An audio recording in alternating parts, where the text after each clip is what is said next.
ቅሬታ የተፈጠረባቸው ብዙ ሰዎች ይኖራሉ። በዚህ አጋጣሚ ይቅርታ ልጠይቃቸው ፈልጋለሁ። ምንድነው ይሄ በደመ ነፍስ የሆነ ነገር ነው የሚመስለኝ፣ ግን አላቅም። ልክፍት ነው ልበለው። እኔ ልክፍት ገጥሞኛ ያቅም እስከዛሬ ተለከፌም አላቅም። ቲያትሩ ሲያልቅ እጅ ነስቼ ወደ ህዝቡ ገብቼ አብሬ እወጣለሁ ከህዝቡ ጋርና በጣም ገንዘብ ይሰጡኛል፣ ኪሴ ውስጥ ይሸልሙኛል። አልነገርከኝም? አንድ ቀን አንድ ሰው የጃንጥላ ሰጠኝ፣ ክረምት ነበረ። አንድ ጊዜ ቢሮው ቀጥሮኝ ቢሮው ጠርቶኝ ዝም ብሎ ከምንም በርታ አይዞ ብሎ የ100,000 ብር ቼክ ጻፈልኝ። እጁ ላይ ብዙ አማራጭ ስላለ የኛን ነገር ፈልጎ ሊመጣ የሚችልበትን አቅም ያለው ነገር መስራት መቻል ያለብን ይመስለኛል። ለሳቅና ለቁም ነገር ለጨዋታ እንዲሁ ጀመረች በሰላምታ ጠብታ ቲቪ መጽሔት። ለመላ ኢትዮጵያ ሕዝብ በሀገር ውስጥም በውጭም ያላችሁ እንኳን ለመድኃኒታችን ለጌታችን ለኢየሱስ ክርስቶስ የልደት በዓል አደረሳችሁ። መልካም በዓል ይሁንላችሁ። ዮሐስና ገናይ ጥልሽዬ የጥንት የጧቱ ወንድሜ ዝነኛው ተዋናይ ዛሬን እናንተ ቁጭ ብለን የልባችንን እናወጋለን። መልካም በዓል ይሁንልህ ላንተም። እስኪ ከየት እንጀምር? ላንቺም መልካም በዓል ይሁንልሽ። ደስ ካለሽ እንጀምር። ከየት እንጀምር? የት ጋር? እሺ ጥላሁን ጉግሳ ወደ አርቱ ወደ ኪነ ጥበቡ ዓለም በሚቀላቀልበት ጊዜ ከየት እንደጀመርክ ከሱ መነሻ አድርገን እስቲ እንቀጥል። እኔ ሰፈር ውስጥ ነው የጀመርኩት። ገና ልጅ ሆኜ ቀበሌ ምናምን ሳይኖር ምንም በማይገባኝ ሁኔታ ነው ቲያትር እል የነበረው እና ከዛ አንደኛ ደረጃ እሱ ነገር ቀጠለ። ከዛ ሁለተኛ ደረጃ ትምህርት ቤትም እሱ ነገር ቀጠለ።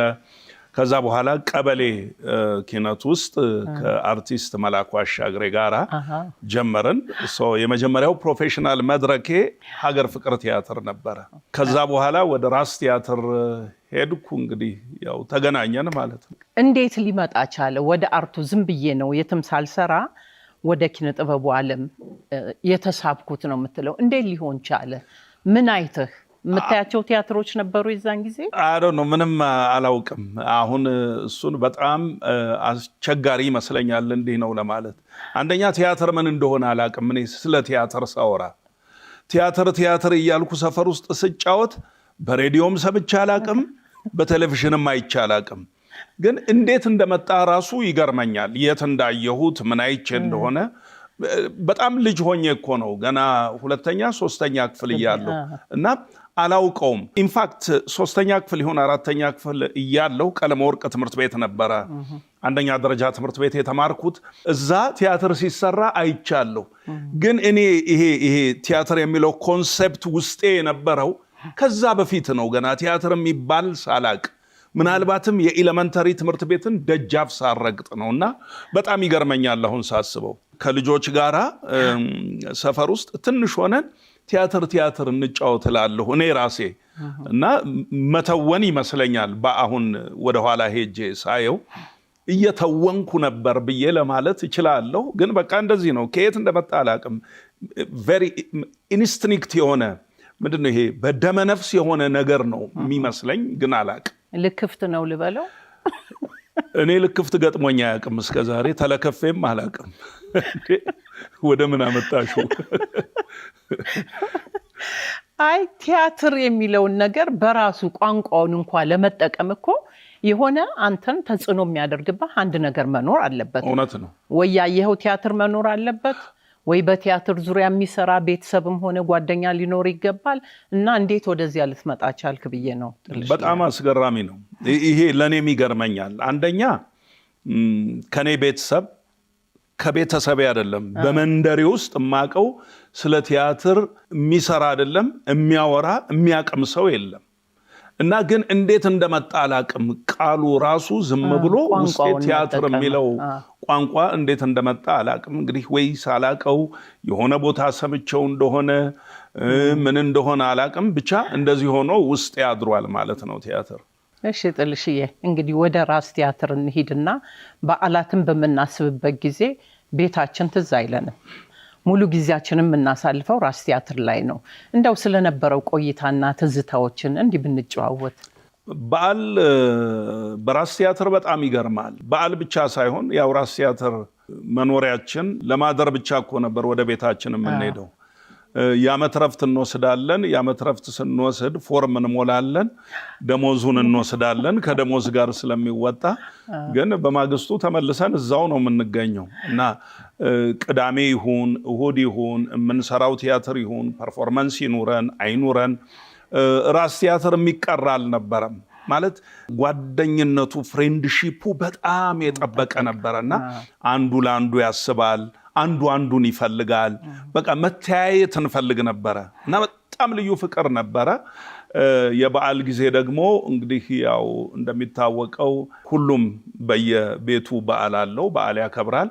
ከዛ ውጭ ደግሞ እኔ ከጓደኞቼ ጋር የተወሰኑ ጓደኞቼ ጋር ገንዘብ እናዋጣና ለገና እናስቀምጣለን። በኢቭ ያችን ገንዘብ ከነበረችበት እናወጣና እንደሚሆን ሆነን በማግስቱ ቲያትር ቤት እንደምታውቂው ደግሞ ለበዓል ሙዚቃ ነበር የሚቀርበው። የራስ ቲያትር የሀገረሰብ ሙዚቃ ንዋይ፣ ፀሐይ፣ ኤልያስ፣ እነ ሻምበል እነማ ብዙዎች እና አስቴር ከበደ ብዙዎች ነበሩ። ስለዚህ እነሱም ይቀርባሉ፣ ሌላ ባንድም ይመጣል። ቲያትር ቤቱ በቃ ይደምቃል። ለበዓል ነበረ ትልቁ መገናኛችንና ቲያትር ቤታችን በቃ ምን ያሸበርቃል እኮ ያኔ በጣም ምንም ጥያቄ የለውም። አዎ ከሁሉም ቲያትር ቤት በላይ ይሄ በተደጋጋሚ የምናገረው ነው። የኦዲየንሱን ብዛት እስኪ ንገረኝ። በዛን ጊዜ ነበረው በጣም ትልቅ ተመልካች ነበረው። ያው ብዙ ጊዜ በጣም እናዝን ነበረ። ቲያትር ቤታችን እንደ ቲያትር ቤት ሆኖ ስፔሻሊ ቲያትር ሲሰራ አንድ ጊዜ አስታውሳለሁ 300 ሰው ገባ ብለን የቦረቅኑ ቡረቃ አያደርስ። ሌላው ቲያትር ቤት ይሞላል፣ እኛ ጋር ሰው አይመጣም። ሙዚቃ ከሆነ ግን ይመጣል፣ ይሞላል። በቃ ያኔ ነው የተመልካች ጥማትም ይወጣልን። በፖሊስ ነበር ግፊያውንም የምንቋቋመው። አዎ ከዛ እየቆየ ሲሄድ የምንሰራቸው ቲያትሮች የምናቀርባቸው ነገሮች ማስታወቂያ ላይ አብረን ነበር የምንሰራው። ህዝብ ግንኙነት አለቃዬ ነበር። አዎ የህዝብ ግንኙነት ኃላፊም ነበርኩኝ። ኧረ በሁለት በኩል አለቃሽ ነበርኩ። ሌላ ምን ነበር? የቁጥጥር ኮሚቴ ሊቀመንበር አልነበርኩም እንዴ? አንቺ እኮ ጸሐፊ ነበር። እና ማስታወቂያውን ስንሰራ የተሻለ ነገር ስናቀርብ ከዛ በኋላ ቲያትር ቤቱ እሁድ 8 ሰዓት ለሚቀርብ ቲያትር ጠዋት 3 ሰዓት ሰልፍ ተጀመረ እና ሰልፉ ዞሮ በተክለ ሃይማኖት እዛ አካባቢ ሊደርስ ምንም አይቀረውም ነበር። ከዛ በኋላ ራስ ቲያትር ሊትራሊ ሰነድ ተፈልጎ መታየት ይችላል። በገቢም በተመልካች ብዛትም ከአራቱ ቲያትር ቤት አንደኛ የነበረበት ጊዜ ነበር። አውቃለሁ። ይሄም በተደጋጋሚ እናገረዋለሁ። እሺ ጥልሽዬ፣ የዛን ጊዜ በጣም ገኖ የወጣው ቲያትር የትኛው ነበር? ብዙ ቲያትሮች። የመጀመሪያ ትንሽ ተመልካች መጨመር የጀመረው ወርቃማ ፍሬ ላይ ነው፣ ወደ 300 ሰው። ከዛ ሲቀጥል 2 አጫጭር ቲያትሮች አንድ ላይ ተሰሩ። የመሸበት ይቅርታ የሚልና መንጠቆ፣ ሁለቱ አንድ ላይ ሲሰሩ ተመልካች ጨመረ። ግን በምንፈልገው ልክ አልነበረም። ያኔም እንደምን አሉ ደህና ነቶ ያያመን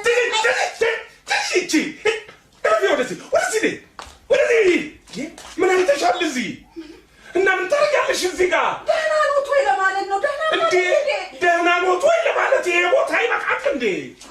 እዚህ ቦታ ሆነሽ ደህና ኖት ወይ ብትይ በቂ አይደለም ወይ? እዚህ ጋር ምን ትሰሪያለሽ? ባኔ ጥቆይ እዛ ውስጥ ያሉ መስሎኝ ነው። ታያመን ጥቆይ ጉድጓድ ውስጥ ግቢ። እዛ ውስጥ ትላለሽ። እዚህ ውስጥ ያሉ መስሎኝ ነው። ውስጥ ምን እሰራለሁ እኔ? ውስጥ ምን ይሰራል ብለው ነገሩሽ? ሂጂ ያጂ ምን ደህንነት አለ?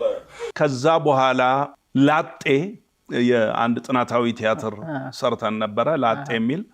በኋላ እኔ ወስጄዋለሁ ቲያትሩን፣ ብሔራዊ ቲያትር ሰርቼዋለሁ እና ላጤ ላይ ጨመረ። ከዛ በኋላ ፍሎው በቃ የሚቆም አልሆነም።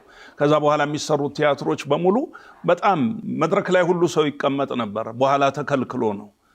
ከመሙላቱ የተነሳ ስቴጅ ላይ ሁሉ ምን ያህል ነበር ወንበራችን ታስታውሰው? 1147 ይመስለኛል ቁጥር ባልስት 1147 ይመስለኛል። ከዛ በስብሰባ ተነጋግረን ምን ተብለን በቃ ከ1250 ሰው በላይ እንዳይገባ ተከለከለ። እና እንደዚህ ነው ራስ ቲያትር መርካቶ ውስጥ አቃለው። ጥልሽዬ መንጠቆ አለ፣ ላጤው የተለያዩ ቲያትሮች ላይ ተጫውተሃል። ይሄ ነው ወይ የኔ ባል፣ ይሄ ነው ወይ ሰጥ አርጌ ብለሽ መደንገጥሽ አይቀሬ ነው። በጣም አምሮብኛል፣ ሌላ ነገር ሆኛለሁ። ይገርምሻል። የበለጠ እኔ ውስጥ የቀረው ይሄኛው ነው። ከኦዲየንስ ጋርም የበለጠ እንድቀራረብ ያደረገኝ ይሄ ነው ብለህ የምትወደው የትኛውን ቲያትር ነው? ብዙዎቹን ወዳቸዋለሁ። እውነት ለመናገር መጀመሪያ ስወደው ነው የምሰራው። አንድ እሱ ነው። ሁለተኛ ግን መንገደኞች የሚል አንድ ቲያትር ነበረ። እሱ ላይ እኔ ከፓብሊክ ነው እንደዚህ ወጥቼ ወደ ስቴጅ የምገባው። መጨረሻም እጅ ስንነሳ ቲያትሩ ሲያልቅ እጅ ነስቼ ወደ ህዝቡ ገብቼ አብሬ እወጣለሁ ከህዝቡ ጋርና በጣም ገንዘብ ይሰጡኛል፣ ኪሴ ውስጥ ይሸልሙኛል። አልነገርከኝም። አንድ ቀን አንድ ሰውዬ ጃንጥላ ሰጠኝ፣ ክረምት ነበረ እና ጃንጥላውን ሙልጌታ ባልቻ አሁን በህይወት የለም። እሱ ጥሌ ጃንጥላውን ስጠኝ፣ እኔ ነኝ ደብረ ዘይት መመላለሰው፣ እኔ ነኝ የቢሾፍቱ ልጅ ብሎ ጃንጥላውን ወሰደው እና ብዙ ነገር ይሸልሙኛል። እሱ ደስ ይለኝ ነበረ። አክቹዋሊ ገንዘቡን ማግኘት ሳይሆን ክሎዝሊ ሰው ፍቅሩን ይገልጽበት የነበረው ነገር እጅግ በጣም ያስደስተኝ ስለነበረ ከመድረክ ወጥቼ የሚሄደው እሱ ደስ ይለኛል። ሌላው ይሄ ብቻ ሳይሆን ደግሞ በአሁኑ ሰዓት በብዛት ገነህ የወጣህበት የቤቶች ድራማ ነው። ስለ ቤቶች ድራማ እስኪ በደንብ እንጨዋወት። በዚህ ላይ ደግሞ 13ኛ ዓመት በዓሉን አክብሯል። እንደው ስለዚያ የተሰማህን ነገር ከተመልካችም ከተዋናዮችም የተሰጠህን አክብሮት እንድትገልጽልኝ ስለፈለኩ ነው። የት ሀገር ነው እሷን ለሚስትነት ጠይቆ ቀለቧን ቤተሰቦቿ ይቻሉ የሚባል? ወይኔ ጉዴ! እንደዚህ ነው እንዴ ነገሩ? የወፍጮ ቤቱን አድራሻ እንለውጠውና እናንተ እህሉን እዛ ድረስ እያመጣችሁ አስፈጩ ነው የሚሉት። ምን አስፈጩ ነው? ለወፍጮው ስጡት ነው እንጂ። ቤቶች ድራማ 13 ዓመት ሞላው። በከፍተኛ ሁኔታ በአድዋ ድል መታሰቢያ አዳራሽ ተከብሯል። የ3 ሰዓት የላይቭ ስርጭት ፕሮግራም ነበረው። በምፈልገው ደረጃ ብዙ ኤሪያ ላይ ደርሷል ብዬ አስባለሁ። ለበዓሉ የሚገባውን ያህል አልተዘጋጀንም ብዬ አስባለሁ። ቀኑ እያጠረብን እንጂ ከዚህም በላይ ሊሆን ይችል ነበረ። ግን አሁንም በጣም ጥሩ ነው። በጣም ትልቅ ነገር ነው። ዋናው 13 ዓመት መቁጠሩ ሳይሆን በ13 ዓመት ውስጥ ምን ፋይዳ ያለው ነገር ተሰራ የሚለው ነገር ነው። ቤቶች እንደሚታወቀው ሲጀመር ማጆሪቲ የተዋናዩ ቁጥር የነበረው አማተሮች ናቸው፣ ትንንሽ ልጆች ናቸው፣ ምንም ያልሰሩ ከዛ በፊት እውቅና የሌላቸው 1-2 ሰው ነው ታዋቂ። ሌላው በሙሉ ማለት ይቻላል ሰው ማያቃቸው ልጆች ናቸው። ስለዚህ እነሱን ማብቃት መቻል ትልቅ ነገር ነው። አሁን አንዳንዶቹ ራሳቸውን ችለው ትልልቅ ደረጃ ደርሰው የራሳቸውን ፕሮዳክሽን ካምፓኒ መስርተው ራሳቸው እየሰሩ ከፐብሊክ ጋር ተገናኝተዋል። ይሄ ትልቅ ስኬት ነው በህይወት ውስጥ። ስለዚህ እነዚህን ማድረጉ ነው ከሁሉ በላይ። እድሉን አግኝተው ወደ መድረክ ወጥተው መስራት መቻላቸው። ያው እኛም እንደዚሁ አይደለ እድሉን ያገኘነው። እኛ ያገኘነውን እድል ደግሞ ለሌሎች መስጠት ይሄ ይመስለኛል ለኔ ትልቁ ስኬት። ስለዚህ በዚህ ረገድ ብዙ ልጆችን አፍርተናል፣ አሳድገናል። እነሱም ደግሞ ከኛ ተቀብለው እያፈሩ እያሳደጉ ነው። በቃ በእንደዚህ አይነት ቅብብሎሽ አርቱ ያድጋል ማለት ነው። አለበለዚያ በተወሰኑ ሰዎች ሞኖፖላይዝ ተደርጎ የትም ሊደርስ አይችልም እና ይሄ ትልቁ ስኬት የምለው ይሄ ነው። ሁለተኛው 13 ዓመት መሄድ ማለት ቀላል ነገር አይደለም። በቃ ከኛና ከባል መረጭ ባል እንዴ የምል መስሏችሁ ነው ወይ እናንተ ልጆች? በመሃል የተፈጠረብን ሐዘን አለ። አንዲት አብራን የምትሰራ እህታችን ሰብለ በመኪና አደጋ ህይወቷ ባለፈ ጊዜ እርግጥ እኔ እዚህ ሀገር ውስጥ አልነበርኩም፣ አሜሪካን ሀገር ነበርኩ እና እዛ ሆኜ ነው የሰማሁት። ከዛ የተፈጠሩት አስቸጋሪ ነገሮች፣ ከዛ ሐዘን መውጣት ከዛ ደግሞ እንደገና መቼም ቲያትር በጣም ከባድ ነገር ነው። ድራማ እንዲህ ሰብስቦ ቲም ይዞ መስራት ከባድ ነው። የተለያዩ ቻሌንጆች አሉ። እነሱን ሁሉ አልፈን ግን 13 ዓመት መድረስ ትልቅ ነገር ነው። ስለዚህም እግዚአብሔርን አመሰግናለሁ። ይሄ ነው የሆነው። በተከታታይ ድራማ ላይ ብዙ ጊዜ ቤቶች ላይ የተዋናዮችን ለውጥ እናያለን። ያ ነገር ዝግጅቱ ላይ በቃ የፈጠረብህ ነገር ምንድነው? ትግል የለውም? አይከብድም? በጣም የተዋናዮች ለውጥ ነበረ። ምንድነው? ስንጀምር ኢትዮጵያ ውስጥ ሲትኮም አይታወቅም። ስለዚህ የመጀመሪያው ፋና ወጊ ሆነን የጀመርነው እኛ ነን። ስንጀምር ተመልካቹ አሁን እንደነበረው አልተቀበለንም። ምንድነው የሚንጫጩት? ምን ለማለት ፈልገው ነው የሚለን። እየገባው ሲሄድ ተቀበለን፣ ወደደው፣ ቀጠልን። ስለዚህ ልክ እንደሱ ሁሉ ተዋንያኖቹ በክብር የሸኘናቸው አሉ። ከዛ ውስጥ በደንብ አሸኛኘት ያደረግንላቸው በቃ ራሳችንን እንቻል ሲሉ ይሄን በትክክል አፕላይ ማድረግ አለብን እና ከሸኘናቸው በኋላ አንዳንዶቹም ደግሞ ዝም ብለው ሲቀሩ በቦታቸው ሰው መተካት ነበረብን። ይሄንን መተካቱን እንዴት እናደርገው የሚለውን ነገር ስንነጋገር ሲትኮምን ጀማሪ እንደመሆናችን በጎደሉት ተዋናዮች ቦታ ላይ ደግሞ ሰው ለመተካት አክቹአሊ ጊዜ ያስፈልጋል። ሲትኮም የኛ እንትን አይደለም። የትኛውም ድራማ የኛ እንትን አይደለም፣ ከውጭ ያመጣነው ነው። ስለዚህ ልክ ሰዎቹንም የመተካት ነገር ከውጭ ባመጣነው ነገር በተማርነው ነገር ለምን አንተካም የሚል ነገር ውስጥ ገባን እና ውጭ ሀገር እንዴት እንደሚተኩ ተዋናዮች አንዳንድ ቦታ ላይ ለ2 ዓመት ኮንትራት ወስዶ ይሰራል። ከ2 ዓመት በኋላ ለቆ ይሄዳል። በምትኩ ሌላ ተዋናይ ይተካል፣ በኮንትራት ይሰራሉ። አንዳንድ ቦታ ላይ ደግሞ ሞተውም የተተኩ ተዋናዮች አሉ። አንዳንድ ቦታ በተለያየ ችግር ምክንያት የተተኩ ተዋናዮች አሉ። ስለዚህ መተካት አለብን የሚለውን ነገር እንዴት እንተካ የሚለውን የውጭ ሀገሩን ስታይል ተከትለን እንተካ ወደሚል ውሳኔ ደረስን። ይሄን ደግሞ እኛ ብቻችንን ሳንሆን የወሰንነው አገራችን ውስጥ ያሉ የቲያትር ባለሙያዎችን፣ ጋዜጠኞችን፣ ሌሎች በዘርፉ ያሉ ባለሙያዎችን ሰብስበን ከአዲስ አበባ ዩኒቨርሲቲም ባለሙያዎችን ጠርተን ምን እናደርግ እንተካቸው ወይስ ሌላ የወጣቱ ውክልና ያስፈልግ ስለነበረ አሁን እነሱ ሲቀነሱ የወጣት ሪፕሬዘንቴሽን ያንሳል። ስለዚህ ሌሎችን እናስገባ ካልን የትኛውን መንገድ እንከተል ስንል በቃ ይሄ የመረጣችሁት መንገድ ትክክል ነው የሚለው ሁሉም ሰው አጸደቀ። ስለዚህ ኦዲሽን ማድረግ ግድ ነበረ። ውጭ ሀገር ላይ ኦዲሽኑ ነው ከዋናው ድራማ የበለጠ የሚታየው። እኛ ሀገር ግን ሲሆን ኦዲሽኑን ጭራሽ ሰው ሊቀበለው አልፈለገም። ከዛ በኋላ የሄድንበትን መንገድ ሄድን፣ አማራጮችን ወሰድን።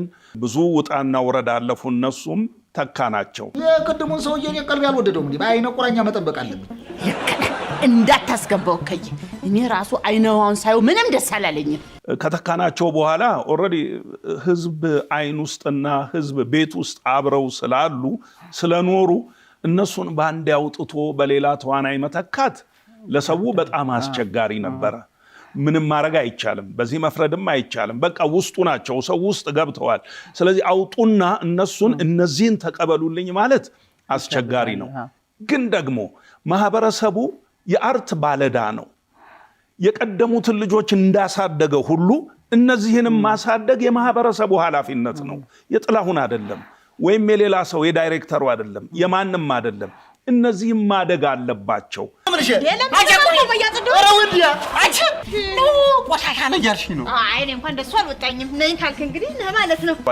የማንም አይደለም። እነዚህም ማደግ አለባቸው።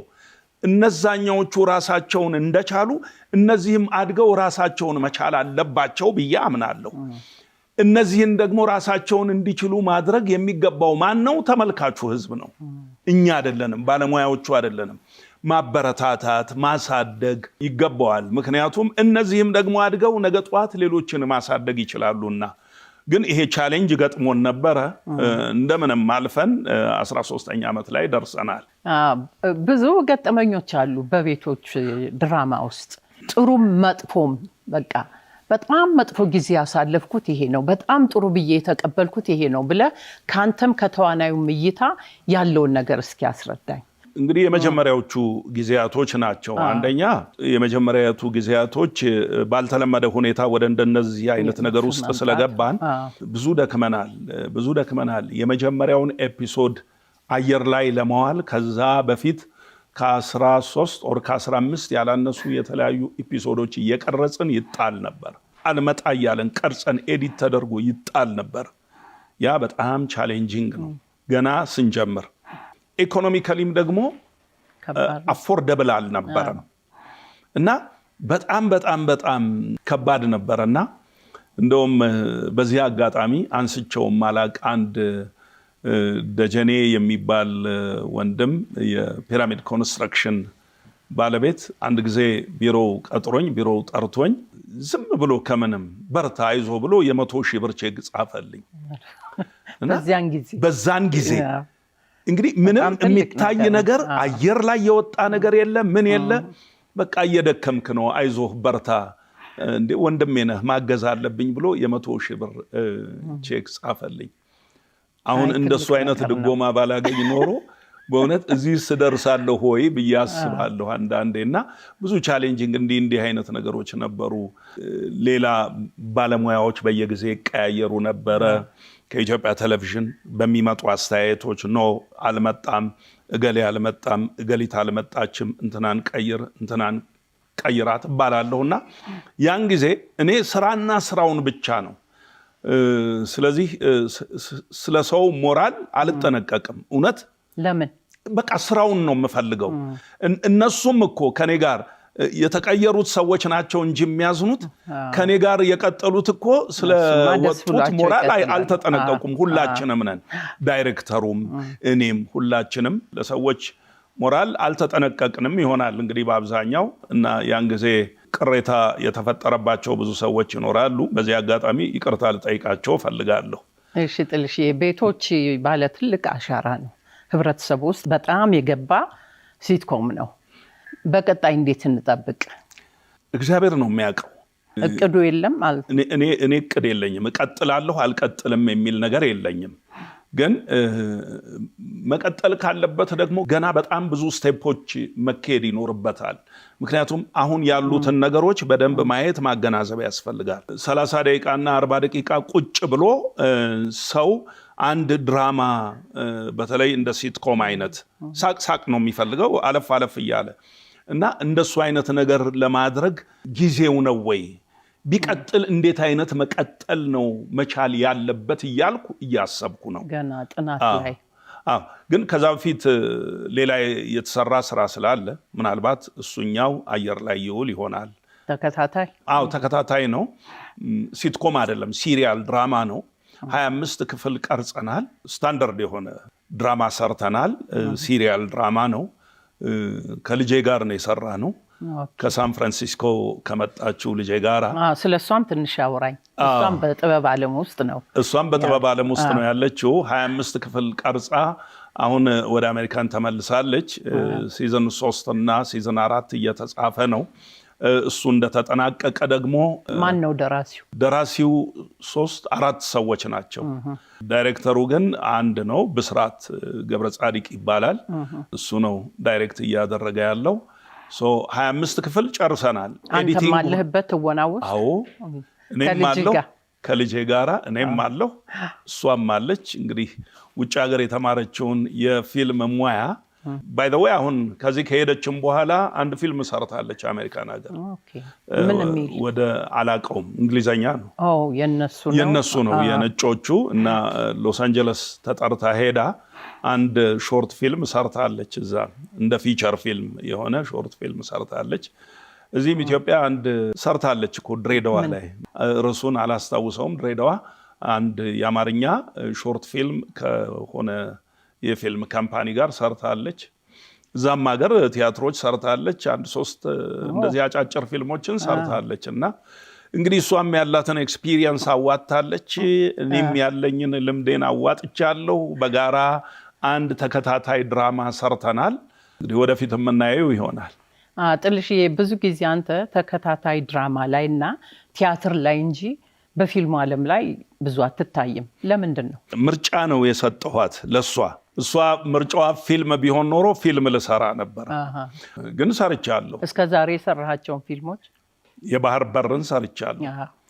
እሺ አይ ብዙ እንደ ተከታታዩ ድራማ አይደለም። አዎ ግን አይ ቤቶች እኮ አንድ ነው። ቤቶች 13 ዓመት ስለዘለቀ በጣም ብዙ ይመስላል፣ ግን አንድ ነው። አንድ ሆኖ የአንድ ብዙ ሆነ 13 ዓመት ስለሄደ። ከዛ ውጪ እኔ የትኛውም ተከታታይ ፊልም ላይ አልሰራሁም፣ ተከታታይ ድራማ ላይ አልሰራሁም፣ ይቅርታ። እና አሁን ሁለተኛ ሳስብ ለሷ ነው ምርጫውን የሰጠኋት። ማለት ፊልም ብንሰራ ይሻላል ወይስ ድራማ ተከታታይ የሚለውን። እሷም ተከታታይ ድራማ እንዲሆን መረጠች። እኔም አይዲያው ስለነበረኝ በምን ላይ መሰራት አለበት የሚለውን ነገር አይዲያውን አስቀመጥኩ። ከዛ ከጸሐፊዎች ጋር ተወያየን፣ ተነጋገርን። በየጊዜው ሲኖፕሲሶች ይሰራሉ። አሰራራችን ትንሽ ለየት ያለ ነው። ሲኖፕሲሶች ይሰራሉ። ለምሳሌ 12 ክፍል መጀመሪያ ሲዝን 1 ወይም ምዕራፍ 1 12 ኤፒሶድ ሲኖፕሲስ ነው የተሰራው። ሲኖፕሲሱን አየን፣ አልተስማማንም። እንደገና ሌላ ሲኖፕሲስ ነው። አንድ ላይ የሚሰሩ ደራሲያን ናቸው። አንድ ላይ ለዚህ ጉዳይ የተሰበሰቡ ማለት ነው። እንደገና ኮሜንት አደረግን፣ እንዲቀየር ተባለ። ሲኖፕሲሱ ተቀየረ። እንደገና ሲኖፕሲሱ ተጻፈ፣ አየነው፣ ወደድነው። ከዛ በኋላ ወደ ስክሪፕት ኢንተርፕሬት ይደረግ ተባለ። ወደ ስክሪፕትነት ተቀየረ። ከዛ በኋላ ስክሪፕቱን አየን፣ ወደድነው፣ ሰራነው። መቼ እንጠብቀው? በቅርቡ በዚህ በጥር መጨረሻ አካባቢ አየር ላይ እናውለዋለን ብለን እናስባለን። እሺ ጥልሼ፣ ከዚህ ውጪ ደግሞ በማስታወቂያ ስራዎችን እናውራ እስቲ። ሁለገብ ነህ፣ ማስታወቂያዎችንም ትሰራለህ። እንዴት ነው ጎን ለጎን አብረው ሊሄዱ የሚችሉት? ማለት የጊዜ ጥበቱ አይኖርም ወይ ላንተ? አይከብድም ወይ ለማለት ነው። ድካሙን ስለማቀው ነው። ይኖራል፣ ግን ያው ሁለቱም ተቀራራቢ አርቶች ናቸው። አሁን እኛ ሀገር የለመድናቸው አንዳንድ ነገሮች አሉ። እንደ ውጭው ዓለም ቢሆን ኖሮ ያሁን አሰራራችን ትክክል አይደለም። ምክንያቱም ቀጥታ ማስታወቂያ ሲባል አጠር ያለች ድራማ ነው የምንሰራው አይደለም። ትክክለኛው ነገር እሱ አይደለም። ስለዚህ ሰውም ለመደልን መሰለኝ፣ እኛም ተበላሸን፣ በዛው ቀጠልን እና ግን ይሄ መሆን የለበትም። ማስታወቂያ የራሱ የሆነ ኤቲክስ አለው፣ የራሱ የሆነ አካሄድ አለው። ያንን ተከትሎ መሄድ አለበት። ተስፋ አደርጋለሁ ቅርብ ጊዜ ይቀየራል፣ ስታይሉ ይቀየራል፣ አካሄዱ ይቀየራል፣ መንገዱ ይቀየራል፣ አቀራረቡም ይቀየራል ብዬ አስባለሁ። አለበለዚያ ማስታወቂያ ድራማ ማስታወቂያ አንድ አይነት እየሆኑ ነው አሁን እያየናቸው ያለ። እኔም አሁን መሰራቸው እንደዛ ናቸውና እርምት እርምጃ ወስዳለሁ ስል ከራሴ ጀምሮ ነው። በመማርም አግኝቼዋለሁ፣ በማንበብም አውቄዋለሁ፣ የውጮቹንም በማየት አውቄዋለሁ። ስለዚህ ትንሽ ወደዛ መግባት ያስፈልገናል። ግን እንዳልሽው የጊዜ ጉዳይ በጣም ከባድ ነው። ትንሽ ቀለል የሚለው የቲያትር ሙያው አለ አይደለም? ያው ተቀራራቢ ናቸው ብያለሁ አይደለም? ተጽዕኖ ያረጋል። ስለዚህ በተጽዕኖ ምክንያት እሰራ የነበረበት ወይም እስካሁንም እየሰራው ያለሁት ብዙ አላስቸገረኝም፣ በጊዜም ጉዳይ በማንኛውም ጉዳይ። ምክንያቱም ማሰብ ፈጠራው ምን ይሁን ብሎ መወሰን፣ ልክ ያንን ሳደርግ ድራማታይዝ የሆነ ማስታወቂያ ነው የሚመጣብኝና ድራማውም እኔ ጋር ስላለ ወደዛው ሸርተት ብዬ ሰራዋለሁ። ስለዚህ ብዙ ጊዜ አይፈጅብኝም። እርግጥ ይወስዳል። አንዳንድ ጊዜ ወር 2 ወር አምጬ የማይሆንልኝ ጊዜ አለ። አልቻልኩም ብዬ የመለስኳቸው ማስታወቂያዎች አሉ። ብዬ ታግዬ አይመጣም አንዳንዴ። ብዙ የማስታወቂያ ሙያተኞች አሉ። በዚህ አጋጣሚ አንተ ያለፍክበትን መንገድ እየነገርከን ያለው መስተካከል አለበት የምትለውን ሐሳብን እስኪ ግለጽልን። በዚህ ፎርማት ቢኬድ የምትለው ይሄው ነው። ፎርማት ማበጀት በጣም ከባድ ነው። ማስታወቂያ ድራማታይዝ አይደረግም አይባልም፣ ሊደረግ ይችላል፣ ግን መጠን አለው እንጂ ዘሆል ስክሪፕት ድራማ ሆኖ መቀጠል የለበትም። ይሄ አንድ ነገር አለኝ። ሁለተኛው ኤሌመንት አላቸው እኮ የድራማ ኤሌመንት አላቸው ማስታወቂያዎች። የትኛውም ማስታወቂያ ለምሳሌ ውጭ ሀገር አንድ የተሰራ ማስታወቂያ ሁልጊዜ የማነሳው ማስታወቂያ አለ። ይሄ ሳኒታሪ ፓድ የሚባለው የወር አበባ ንጽህና መጠበቂያ ነው የሚባለው። ሞዴስ አይደለም። ሞዴስ አንድ ብራንድ ነው እና የሳኒታሪ ፓድ እንደዚህ አንስቶ በአውሮፕላን ሲሄድ ወደ ውቅያኖስ ላይ ይወረውረዋል እና እየመጠጠው ውቅያኖሱ ይደርቃል። ስለዚህ this is the best ሁሉን መምጠጥ ውቅያኖስ መምጠጥ የቻለ ብሎ ማስታወቂያውን ይሰራል። ይሄ አሁን የድራማ ኤሌመንት አለበት ሲምቦል ለማድረግ የተጠቀመበት ነገር እና ኤሌመንት አለው። ኤሌመንት የለውም አይደለም። ማስታወቂያዎች ሲሰሩ እንደዚህ አይነት ኤሌመንቶች አሏቸው። የድራማ ኤሌመንት አለው ይሄ በራሱ ግን ኮምፕሊት የሆነ ድራማ አይደለም። እና እንዲህ አይነት ነገሮች አካሄዶችን ሌላው ነገር ደግሞ ምንድነው አክሽን ስፒክ ላውደር ዛን ወርድስ የሚሉት ነገር አለ አይደለ? ነጮቹ ከንግግር ይልቅ አክሽን ይገልጻል የሚሉት ወደዛ የሚያደላ ቢሆን የበለጠ ይመረጣል። እንዲህ አይነት ነገሮች ናቸው። ግን ሰፋ ያለ ንግግር እናንተን ይፈልጋል። እሺ ጥልሽዬ፣ ከሲትኮሙ ከቲያትሩና ከድራማው ወይም ከማስታወቂያው ወዴት ነው የምታደላው? ተጽዕኖ የሚያደርግብህ የትኛው ፓርት ነው? እኔ አሁን እያደላሁ ያለሁት ወደ ድራማው ነው። ተከታታይ ድራማ ሲትኮምም ይሁን ሲሪያልም ይሁን የትኛውም አይነት ድራማ። ግን በዋናነት እኔ ውስጥ ያለው ቲያትር ነው፣ የመድረክ ቲያትር ነው።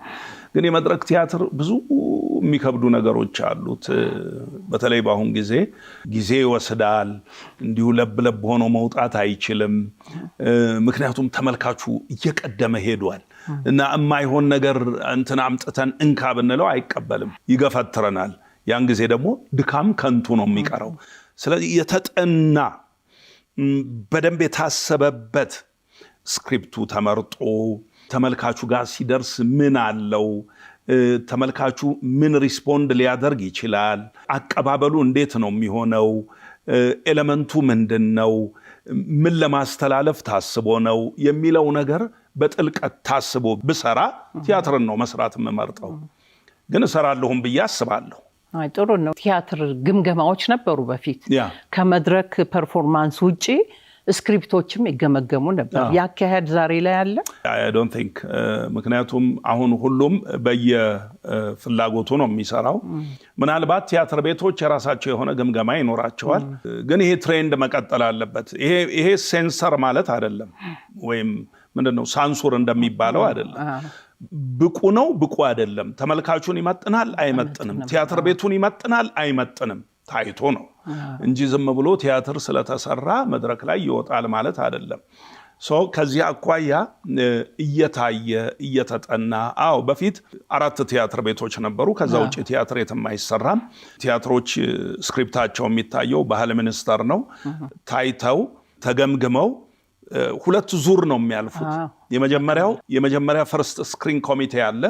እሱ ካሳለፈው ወደ ቀጣዩ ኮሚቴ ይሄዳል። ያኛው ኮሚቴ አይቶት ካለፈ በደብዳቤ ለቲያትር ቤት ይመድባል። ቲያትር ቤት ደግሞ ለህዝብ ከመቅረቡ በፊት እንደዚሁ 2-3 ግምገማዎች አሉ። ድሬስ ሪሄርሳል አለ፣ ደንበኛ ዝም ብሎ ሪሄርሳሉ አለ፣ ሌሎች ነገሮች እንትን ብለው በአጠቃላይ ከዛ በኋላ ነው ለህዝብ የሚቀርበው። ይሄ ነውና እነዚህን ፎርማቶች ተከትሎ በሄድ የበለጠ ጥሩ ይሆናል ብዬ አስባለሁ። አንዳንድ ቦታ ላይ አሁንም እንደዚህ እንደሚደረግ አውቃለሁ። ጥሩ ነው፣ ይቀጥል ነው የምንለው። ጥልሽዬ፣ እስኪ ብዙ ቲያትሮች ላይ ከምንም በላይ ተጫውተሃል። ምን ያህል ቲያትሮች ላይ ተጫውተሃል? በግንባር ቀደምትነት እኔን ከፍ ያደረገኝና እኔ የምወደው ይሄው ነው የምትለውን ቲያትር ራስ ቲያትር ላይ ብዙ ቲያትሮች እንደነበሩ አውቃለሁ። ከነዚያ ውስጥ ከትውስታህ ጋር እስቲ። እንግዲህ ቴክኖሎጂው ነው የመጀመሪያው ነገር። መንጠቆ በቪዲዮ ተቀረጸና ወደ ፐብሊክ መጣ እና ከህዝብ ጋር ያስተዋወቀኝ በብዛት እሱ ነው። ተቀርጾ ስለወጣ ነው። ሌሎቹ አልተቀረጹም እንጂ ተቀርጸው ቢወጡ ኖሮ ያን ጊዜ ለምን ይቀረጻል ብለን እንከራከራለን። ሳናቀው ገበያ ላይ ቢበተን ውጭ ቢወጣ ምን ነው ተቀርጾ ወጥቶ በተበተነ።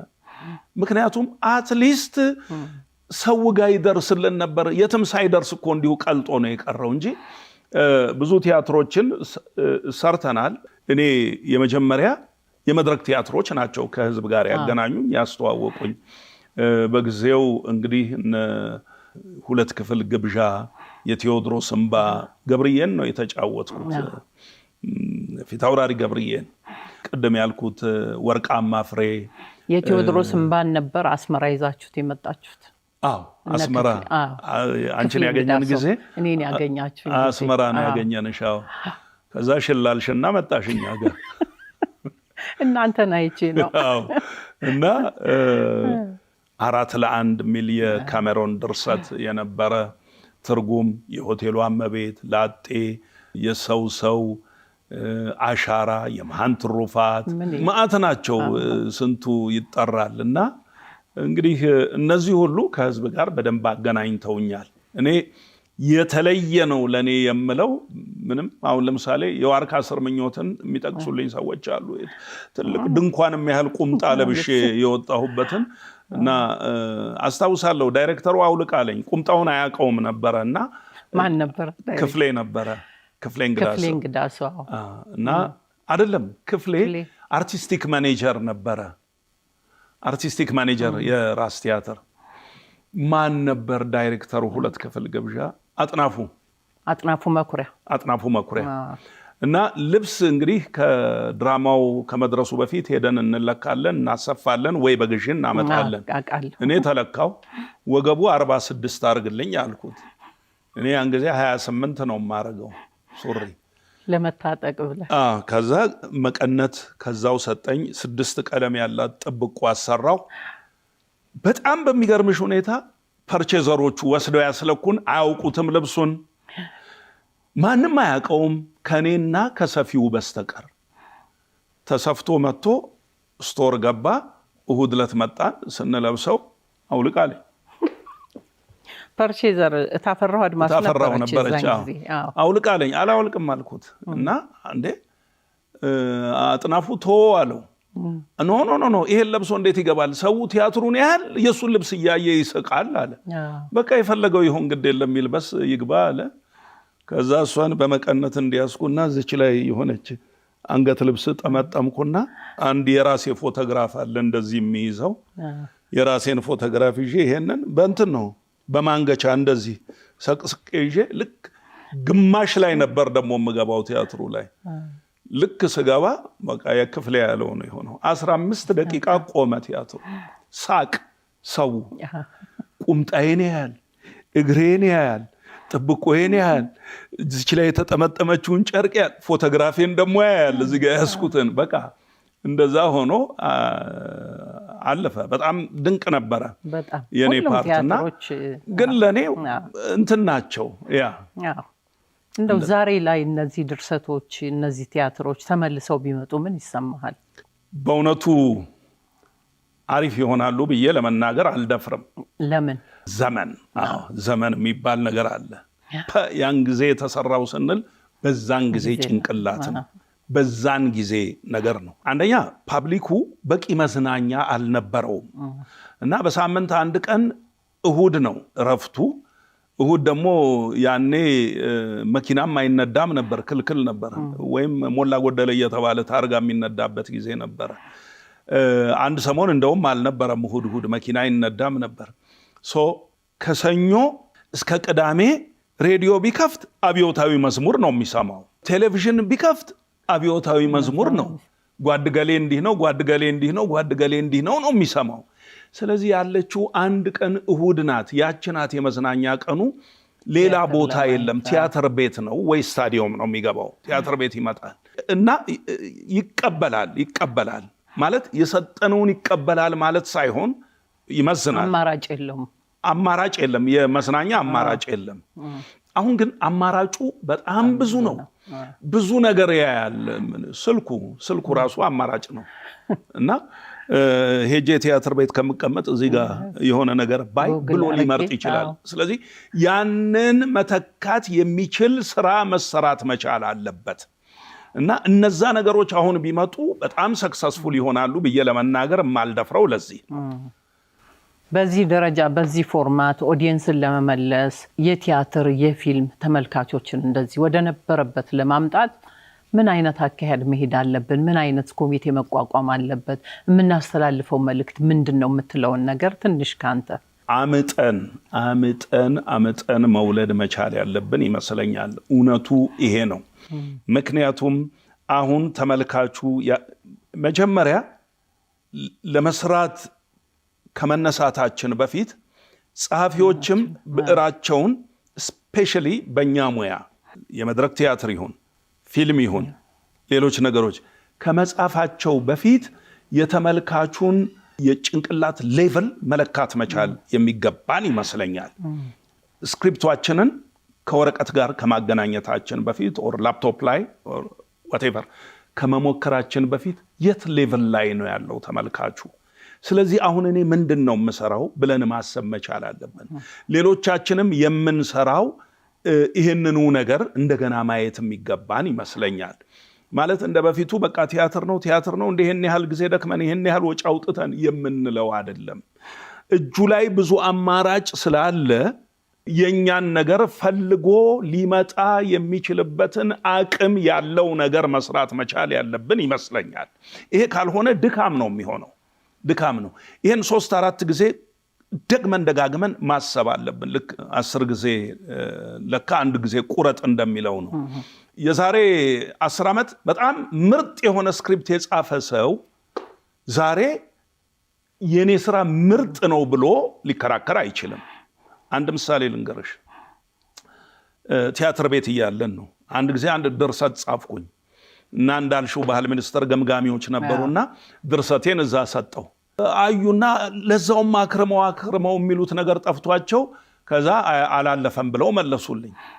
ከዛ ከሰስኩ ሚኒስትሩ ጋር እንዴት ጣሉት ያንተን? አንተ ብዙ ነገር ሰርተሃል፣ ፕላስ የሌሎች የሚመጡ ነገሮችን ሁሉ ስታስተካክል ሰምተናል እና እንዴት እንደዚህ እኔ ምን አውቃለሁ? ይኸው በዘመድ ነው የሚሰራው አልኩኝ። እንግዲህ በዘመድ እየተሰራ ምን እኔ እንዴት አድርጌ ምናምን እና በኋላ ጊዜ አልፎ ሳስበው በጣም ማራኪ የነበሩት የሆኑ ቃላቶች ናቸው እንጂ ስትራክቸሩ ለካ ዜሮ ነበር።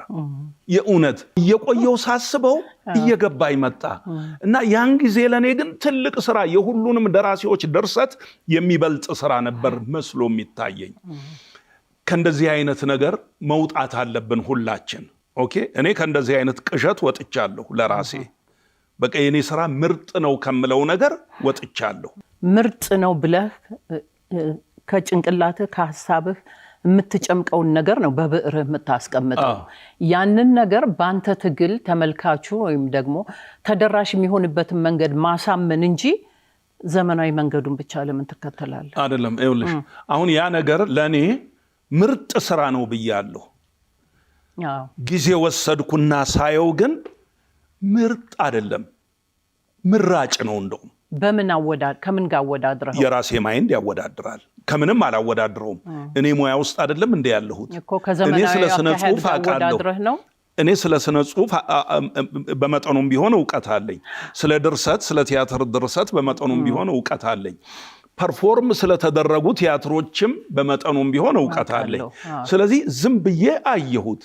ሳየው ለካ ችግሩ የነበረው እኔ ጋ ነው። አንደርስታንድ? ልክ እንደዚህ ማየት መቻል አለብን። ዘመን ሲያልፍ እየቆየን ስናየው ኦኬ ልክ አይደለም የምንለው ነገር ሊኖር ይገባል። ራሳችንን ክሪቲሳይዝ ማድረግ አለብን ነው እንጂ ከለታት አንድ ቀን በቃ ጣራ የነካ ስራ የሰራ ሰው ዛሬ ላይ የሆነ ነገር ጽፎ እንዴት አይሆንም ይሄ የኔ ድርሰት እኮ እንደዚህ ከዚህ በፊት እንትን ምና የከዚህ በፊቶቹ ለዚህኛው መተማመኛ አይሆኑም። አሁን ላይ ዘመንን የጠበቀ ስል ዝም ብሎ አሁን ለምሳሌ አንዳንድ ነገር ላይ ሶሻል ሚዲያ ላይ እንደምናያቸው እንዲህ የሆነ ነገር አይደለም። ዘመንን የጠበቀ ስል አወቃቀሩ፣ አሳሳሉ፣ አቀማመጡ፣ አካሄዱ ምናምን ብዙ የድርሰት አጻጻፍ ቴክኒኮች አሉ። ከዛ አኳያ መመዘን፣ ከወቅቱ ነገር ጋር መመዘን፣ እነዚህን ነገሮች ሁሉ አይቶ ነው ማቅረብ የሚያስፈልገው ለማለት ነው። እሺ ገብቶኛል ጥልሽዬ። የኔና ያንተ ጨዋታ ማለቂያም መቋጫም አይኖረውም። ስለዚህ ቲያትርን በተመለከተ ይችን ብቻ እንድትለኝ ነው። የቀድሞ የነበረውን ኦዲየንስ በእርግጥ አሁን የቲያትሩንትን እያገገመ እየተነሳ መጥቷል። እንደው በምን ፎርማት ብንሄድ ያንን ተመልካች ልንመልስ እንችላል? አሁን ገልጸህልኛል። በእርግጥ በምን ፎርማት እንሂድና ያንን ኦዲየንስ እንመልሰው የሚለውን ትንሽ ብትገልጽልኝ ከአንተ አንደበት ሰማ ብዬ ነው። የፎርማት እኔ ማበጀት አልችልም፣ ምክንያቱም ከባድ ነው ይሄ እንደ ሀሳብ። ግን ምንድነው በቃ አስበን መዝነን ይሄንን ተመልካች ይመጥናል ብለን አውጥተን አውርደን ቅድም እንዳልኩት 10 ጊዜ ለክተን 1 ጊዜ መቁረጥ አለብን። ተመልካቾቻችንን ማየት መቻል አለብን። ከተመልካቾቻችን በፊት ደግሞ ራሳችን በራሳችን ልናየው ይገባል። እውነት ይሄ የምሰራው ስራ ይሄንን ተመልካች የሚመጥን ነው ወይ? ገንዘቡን ከፍሎ የሚገባውን ተመልካች የሚመጥን ነው ወይ? ሊቫሎን ገንዘቡን ተይው እና እንዲሁ በአርት ደረጃ ይሄንን ተመልካች ይመጥንልኛል ወይ ብለን ስራችንን አይተን አውጥተን አውርደን ልንሰራ ይገባል ነው የምለው። እንግዲህ ተመልካቹን በምን ደረጃ መጥነው ነው ሊመጥንልን ይችላል ስንል ተመልካቹ የእድሜ ልዩነት አለ፣ ወጣትነቱ አለ። በምን መልኩ ነው መስፈርቱ? ይሄ የአርት ዩኒቨርሳል ነው። ለምሳሌ ብዙ የማያረጁ የማይሞቱ የቆዩ የክላሲካል ፔሪድ እንትኖች አሉ፣ ስራዎች አሉ። ስቲል እያነሳን ብንሰራቸው እኛ ብቻ አይደለንም፣ በተለያዩ አገራት ላይ እየተሰሩ የማያረጁ የማይሞቱ ስራዎች አሉ። እነሱን ማሰብ ይቻላል። ልክ እንደነሱ ሁሉ ደግሞ እድሜ፣ ጾታ፣ የትምህርት ደረጃ ሁሉንም ያካተተ ሁሉንም የሚመጥን የትኛውን ነገር ልስራ ብሎ ማየት የሚያስፈልግ ይመስለኛል። ተመልካችን ከብዙ አንግል ማየት ይቻላል። ቅድም ያስቀመጥኳቸው መስፈርቶች አሉ። ሁለተኛ ደግሞ ከሚቀርብለት የመዝናኛ አማራጮች በተሻለ ምን ባደርግለት ነው እዚህ ጋር ኢንጌጅ ሆኖ ቲያትር ቤት መጥቶ ማየት የሚችለው ብለን አውጥተን አውርደን መወሰን መቻል ያለብን ይመስለኛል። ኪነ ጥበብን በተመለከተ አሁን የቲያትር ተመልካች አለ፣ ተከታታይ ድራማዎችን ተመልካች አለ፣ ፊልም ተመልካች አለ። ያንን በምን መስፈርት ነው ልናወዳድር የምንችለው? አናወዳድራቸውም። ነገር ግን የመድረክ ቲያትር ብቃት ያለው የመድረክ ቲያትር ከተሰራ ተመልካቹ ይመጣል ብለን እናስባለን። ለምንድን ነው? ከዚህ በፊት የተሞከሩ ነገሮች አሉ። በቃ ሰው ቲያትሩን ትቶ ወደ ፊልም ዞረ በሚባልበት ጊዜ ቲያትር ተሰርቶ ተመልካቹ እንደገና ተመልሶ የመጣበት ሁኔታ አለ። ስለዚህ ይሄ ያለው ነገር ይሄ ስለሆነ በዚህ መልኩ የሚመጥነውን ትክክለኛ የእውነት አርት የሆነውን ነገር መስራት መቻል ያለብን ይመስለኛል። በነገራችን ላይ ይሄ አሁን ሶሻል ሚዲያ ላይ ያሉት ነገሮች እኛ ሀገር ብቻ አይደለም፣ የውጭውንም ሆሊውድ አፌክት አድርገውታል። እኔ ባለፈው አንዷ ልጄ ኒውዮርክ ነው የምትኖረውና እሷ ጋር ሄጄ ነበረና ኒውዮርክ እዚህ መጥተህ እንዴት ባለሙያ ሆነ ብሮድዌይን ሳታይ ትሄዳለህ አለችኝና ስለ ብሮድዌይ ድሮ ሰማ የነበረው ትምህርት ቤትም ስማር አዲስ አበባ ዩኒቨርሲቲ ቲያትር ትምህርት ቤት ስማር ብሮድዌይ ማለት ቲኬት የአመቱ ነው ተሸጦ የሚያልቀው። ልክ አሁን አንዳንድ ስታዲየሞች እንትን እንደሚሉት እና ቲኬት ተሸጦ ነው የሚያልቀው የአመት እንጂ በር ላይ ቲኬት አይሸጥም የሚባል ነገር ሰማለሁ። ግን ባለፈው ብሮድዌይ ስንሄድ ቲኬት በር ላይ ገዝተን የገባ ነው። አላለቀም። አዳራሹ እርግጥ ሞልቷል፣ ግን ሌላ ሾውም ነበረው፣ ሰከንድ ሾው ነበረው ምናምን። እኛ ግን ቲኬት ቆርጠን ሰተት ብለን ገባን። ይሄ የሚያሳየኝ የሆነ ነገር ምንድነው? ሶሻል ሚዲያው ተጽዕኖ አምጥቷል ነው። ግን አንድ ነገር ደግሞ ልናይ ይገባናል። ሶሻል ሚዲያውን የሚመለከቱ ሰዎች ለምሳሌ የእንግሊዝ ሀገር ፉትቦልን ብንወስድ ከስታዲዮም አይቀሩም። ዋይናት ሶሻል ሚዲያውን የሚመለከቱ ሰዎች ቲያትር ቤትስ ለምን መምጣት አይችሉም? ከሰራን ማምጣት እንችላለን የሚለውን ነገር ይሄ ነገር ያስተምረኛል። ይሄ ነው። እሺ ጥልሽዬ ከልብ ነው የማመሰግነው። እስቲ እንግዲህ በቀጣይ ደግሞ ጥልሽን በምን እንጠብቀው? እንደተናገርኩት ሲሪያል ድራማ ሰርተናል። 25 ክፍል ቀርጸናል። ትተውናለህ? እተውናለሁ። እኔም እሷም እንተውናለን። ነገር ግን አባትና ልጅ ሆነን አይደለም የምንተውነው። እሱን ፊልሙ ነው የሚናገረው። በቅርቡ በሱ እንገናኛለን። ከዛ በኋላ ደግሞ ስለ አርት ምን ታስባለህ የሚባለውን ነገር ወደፊት የሚታሰብ ይሆናል። ግን ፋይዳ ያለው ቁም ነገር ያለው ነገር መስራት ፈልጋለሁ። ይሄ ነው። እሺ ጥልሽዬ፣ ጥሪዬን ተቀብለህ አክብረኸኝ ስለመጣህ ውድ ወንድሜ ከልብ ነው የማመሰግነው። እኔም ከልብ አመሰግናለሁ አድሽ። በእውነት እኛ የራስ ቲያትር ልጆች የነበረን ፍቅር የነበረን መተሳሰብ ከጓደኝነት ያለፈ ቤተሰብም ሆነናል። በክፉ በደጉ የምንጠያየቅ እስከዛሬ ድረስ ያልተለያየን በአገር ውስጥም ያሉ በውጭ ሀገርም ያሉ እንዲሁ አብረን ብዙ አሳልፈናል። ብዙ የደስታ ጊዜ፣ ብዙ የችግር ጊዜ፣ የተለያዩ ነገሮችን ብዙ አብረን አሳልፈናል። ራስ ቲያትር ከመስሪያ ቤትነት ባለፈ ወንድምና እህትነቱን ሰጥቶናል። ከራስ ቲያትር ያተረፍነው ነገር ቢኖር ይሄ ነው እና ፍቅር ነው በእውነት። አዎ እና ቤተሰብ መሆንን ነው። ስለዚህ በእውነት እግዚአብሔርን አመሰግናለሁ። አንቺም እንግዳ አድርገሽኝ በዚህ ፕሮግራምሽ ላይ እንዲህ እንድናወራ ስለጋበዝሽኝ እጅግ አድርጌ አመሰግናለሁ። እንግዳሽም በመሆኔ በጣም ደስ ብሎኛል። ቴንክ ዩ። እግዚአብሔር ይባርክ። ጥልሽ ያክብረህ ስለመጣ ከልብ አመሰግናለሁ። እሺ ለሳቅና ለቁም ነገር ለጨዋታ ኑሮ ጀመረች በሰላምታ ጠብታ ቲቪ መጽሔት